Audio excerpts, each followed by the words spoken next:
สวัสดีทุกคนเนาะมื้อนี้ก็จะมาสอนเฮ็ดภารกิจ69เนาะเฮ็ด69ถ้ามีนะว่าจะเฮ็ดธาตุคอนแต่ว่าเรื่องเฮ็ดธาตุแสงก่อนเนาะเฮ็ดธาตุแสงก่อนเดี๋ยวมื้ออื่นเราจะเฮ็ดธาตุคอนเอาเนาะโอเคไปเฮ็ดธาตุแสงเอาเนาะเราก็จะถามแล้วก็จะได้ตัวนี้มาเนาะ39ต้องได้ไปตีให้มันแตกอีก999เทื่อเนาะเลาะตีมอนไปตีฟูลบอลคือเก่าเนาะจังไวยังกลับเลยแต่ว่าถ้าบ่อยากตีฟูลบอลเขาก็ตีพวกเห็บพวกมัดพวกนี้ก็ได้นะนี่นะพวกมัดนี่มันก็ตายไวอยู่ไปตีอยู่ในถ้ำพื้นเมืองก็ได้แต่ว่า900ตัวก็อยากทรมานอยู่แล้วนะตีฟูลบอลนี่ง่ายกว่าตัวระบาดแปะแปะนั่นนะตายโคตรไปเราตีฟูลบอลนี่แหละอยู่เมืองลิมเมอร์แลนด์เนาะแต่ผู้ใดมีบอลตีที่คักๆก็บอกได้เด้อแนะนำได้เด้อนี่เนาะเขาตีแตกเป็นอันนั้นแล้วก็กลับมาพี่ไปที่เมืองอัสมอลเลยเนาะนี่เนาะเขาตีแตกเป็น49ละไปจุดนี้เนาะถ้าจะเฮ็ด69ต้องไปเมืองนี่เนาะต้องไปเมืองสปิริตต้าเนาะสปิริตทัตตาประมาณนี้ละเมื่อซื้อเมือง50นะโอเคมันน่าจะเป็นเกาะหนึ่งของเมืองอัสมอลเข้ามาเขาก็จะมาถามสปิริตตัวนี้อัสฮาอย่างนี้ละชื่อของมันเนาะถามแล้วมันก็จะให้เข้าไปในแคมป์นะเพื่อไปหาสปิริตอีกตัวหนึ่งโอเคเข้าไปในถ้ำนี่เลยก็จะมีพวกฝูงซอมบี้จัดการไปละตัวหนึ่ง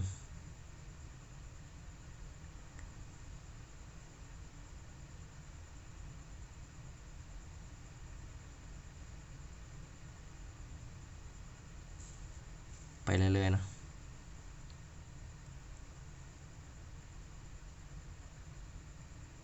มันจะอยู่ในถ้ำนี่แหละถ้ำนี้มันจะเชื่อมถ้ำตัวนี้มันจะเชื่อมต่อกับอัสมอลแล้วก็นี่เนาะมาแล้วก็ถามสปิริตตัวนี้แล้วก็ถามเลยโอเคมันให้ไปเหยียบอันหลุมศพที่คล้ายๆหูปปั้นตุ๊กตาเนาะเป็นแบบนี้นะแล้วเขาก็จับ4 เก้าเนาะแล้วจึงเข้าเหยียบจับไอเทมอื่นมันจะเหยียบจะบูมีความหมายต้องจับ4 เก้าเนาะหลุมนี้โบแมนไอ้นี่ก็โบแมนนะหาหลุมศพถ้าโบแมนเหยียบจะเสียเลือดเนาะนี่นะเขาก็อย่าลืมจับ4 เก้าเด้อถ้าบดจับ4 เก้าก็เหยียบบ่ได้5 จุดเนาะจุดที่3นี่ก็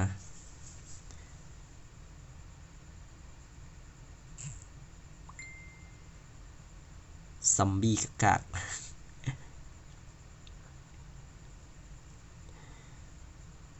มันคือซอมบี้ตัวอยู่ในอันนั้นได้โหดเลยโอ้ยลงเหยียบเนาะเสียเลือดโอเคแล้วตัวที่4อย่างอีกตัวนึงเนาะอันนี้เป็นลุมเก่าละอีกตัวนึงได้ขึ้นย่างขึ้นไปทางเถิงพอเนาะ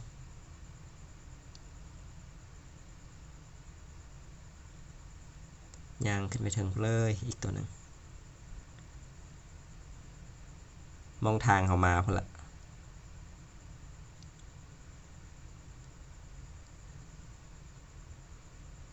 แถวนี้แถวนี้บูมีเนาะน่าจะอยู่ทางลุ่มตัวสุดพูดเลยนะอยู่ทางนี้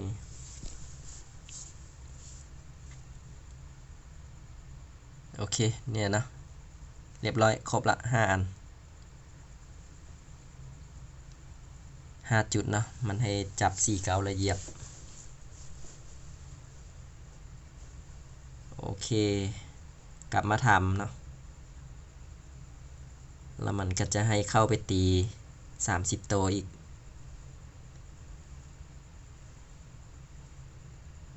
โอเคเข้าไปตีแล้วเนาะ 30 โตวจัดการไอเทมบ่แหงนะไอเทม5S กากๆเนาะโซชิตายตัวหนึ่ง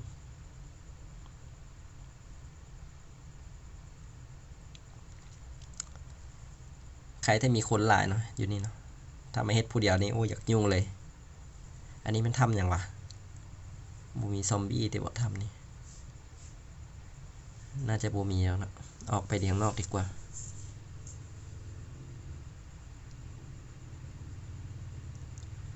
นะซอมบี้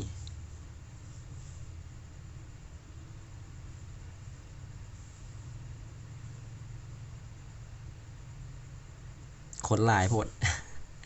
แต่ว่าข้อดีคือกะคักอยู่มันคนหลายเนาะ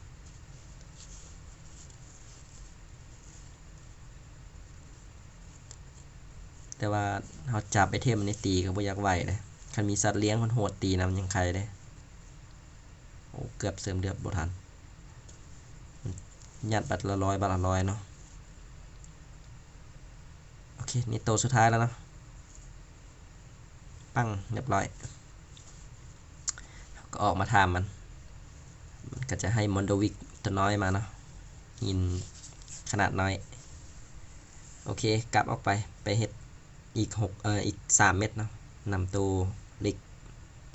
บ่ได้เฮ็ดอยู่จุดนี้ไปเฮ็ดอยู่อีกจุดหนึ่ง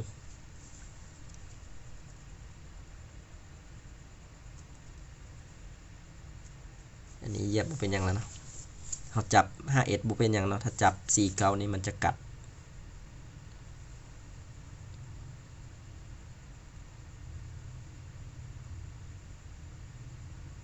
มันต้องหาแต่วิญญาณคนแก่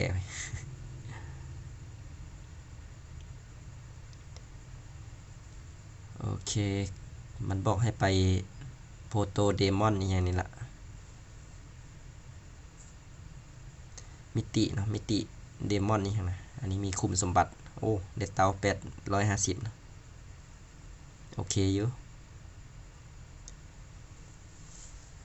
เขาก็เอาเครื่องไปไว้ก่อนเนาะแล้วไปซื้อเตาเลือดก่อนเตาเลือดมันน้อยพอ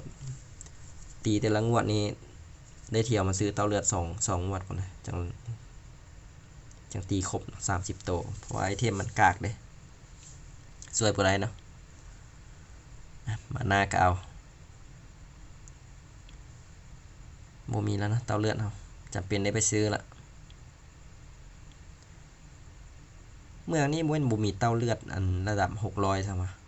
โอ้โหมีแต่เตา300เก็บเตา300นี่แหละบ่ฮู้ว่าสิฮอดเท่าไหร่เนาะเตา300นี่อันนี้แม่นบ่โอ้ยพูดเอาอีหยังมาทิ่มเลยนี่เลือดมีที่บ่เก็บเนาะโอเค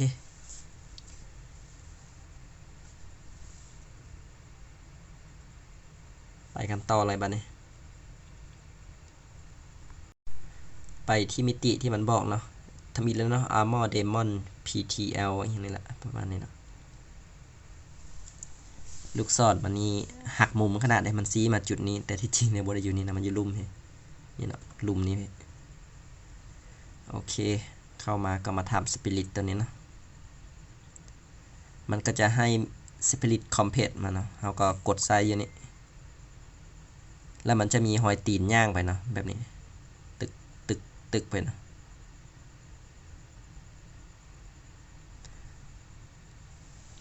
หอยตีนย่างมา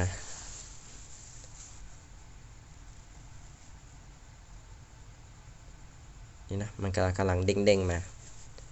เขาก็มาท่าอยู่จุดนี้เนาะแล้วจับ4 เกาพร้อมเลยถ้าบ่จับ4 เกาจะบ่ได้เกียมกดอันสปิริตคอมเพลตเนี่ยเนาะตัวที่มันให้มาเมื่อกี้นะอันเขียวๆนะมันฮอดนี้แล้วก็กดเนาะแล้วมันก็จะดันหอยตีนตัวนี้ไปพี่แล้วก็มาอยู่ข้างหินตัวนี้เนาะเคลียร์มอนก่อนเดี๋ยวมอนอัดทางนี่เนาะถ้ามันย่างมาฮอดมันตึกมาฮอดแล้วก็เก็บกดเด้งตึกเสียงมันมานะโอเคกดเนาะวันนี้เนาะ จะขึ้นมาว่าเศร้าลงไปเศร้านะเคลียร์มอนกันลงมาเคลียร์มอนท่ามันโอเคจุดนี้เขาก็มาดักอยู่นี่เนาะนี่นะตีนมันก็ใกล้จะมาฮอดละดักอยู่นี่อย่าลืมแต่จับ4เกาถ้าบ่จับ4เกามันจะบ่ไปเลย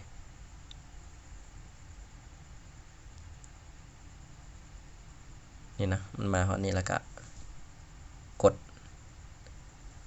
เวสนะโอเคเกียมกดเข้าหูปั๊มปั้นตัวนี้เนาะเราก็มายืนอยู่นี่ถ้ามันเด้งมาฮอดแล้วก็กด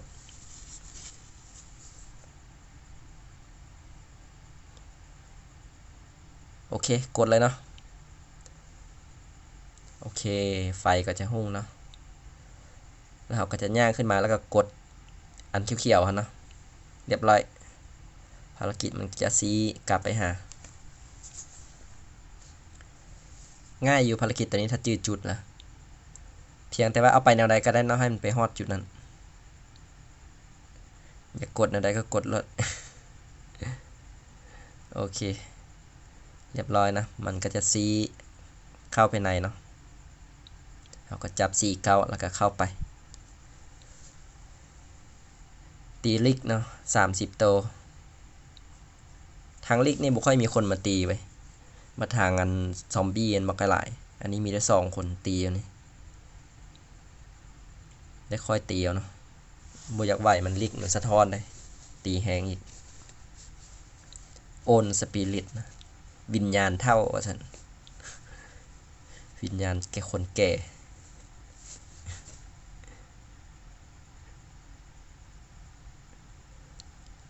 ตีไปเรื่อยๆตีถอยนะยอมแต่มันสะท้อนนี่แหละเลือดกับเต้าเลือดกับมีแต่เต้าน้อยๆแล้วเมืองนี้โคตรบ่มานเลยโซสิได้2ตัวใส่เต้าเลือดไปครับ2-3เต้าแล้วนี่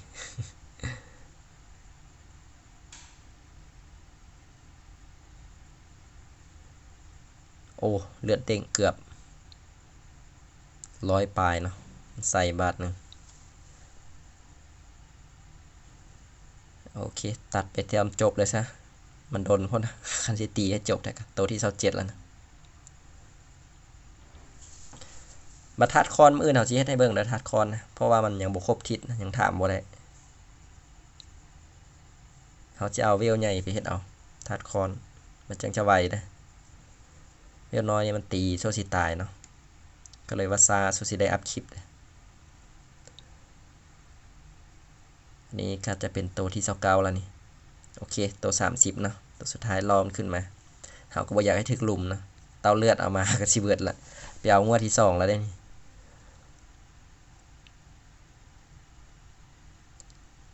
ถอยไปเดี๋ยวมันมาอีกโอเคเรียบร้อยเนาะ30ตัวแล้วฟินิชเนาะ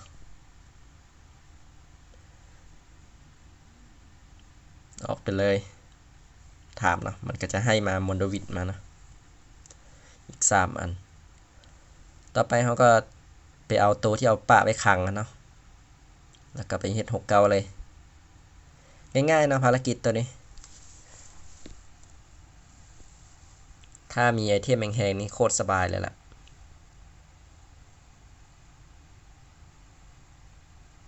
โอเคตัวเสร็จแล้วเนาะนี่นะเก็บป้ายบาดนี้